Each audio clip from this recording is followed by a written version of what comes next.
Ilang senador nais na matiyak ang maayos na implementasyon ng Oil Excise Tax Suspension Bill kung sakaling maipasa na ito. Narito ang buong detalye sa pag-uulat ni Bombo Angelo Aganan.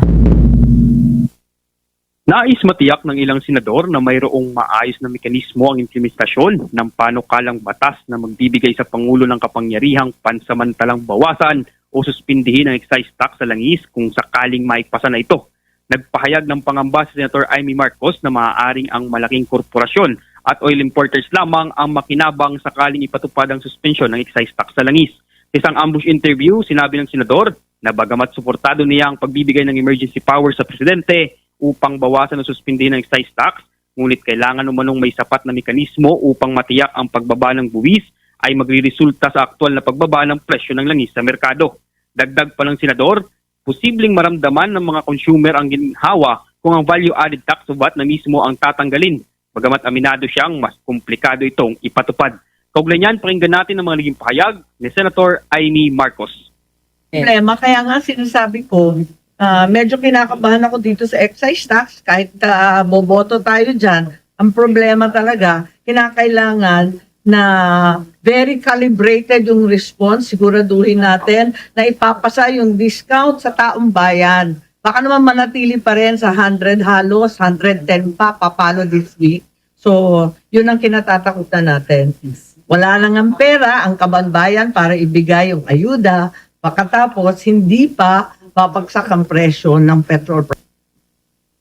Si Senator Panfilo Ping Lacson naman ay nais linawin kung gaano kabilis mararamdaman ng publiko ang pagbaba ng presyo ng langis sa mga gasolinahan kapag naipatupad na ang panukalang batas.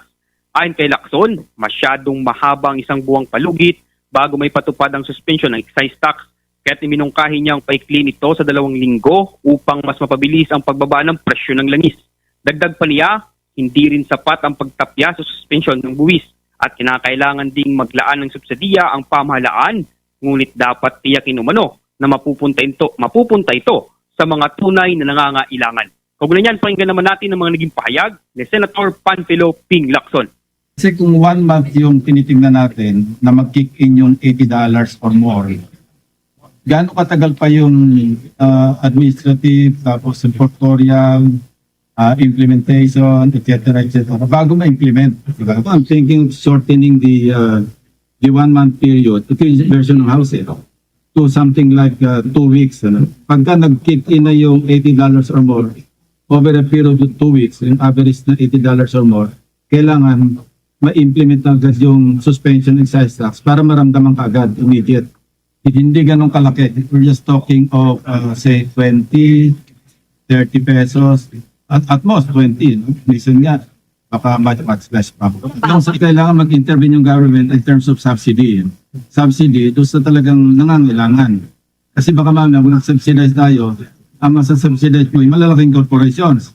Kasi kaya kailangan pag-aralin dito. Samantala, sinabi naman ni Senate President Vicente Tito Soto III na target ng Senado na may pasang panukalang batas sa ikalawa at ikatlong pagbasa ngayong araw.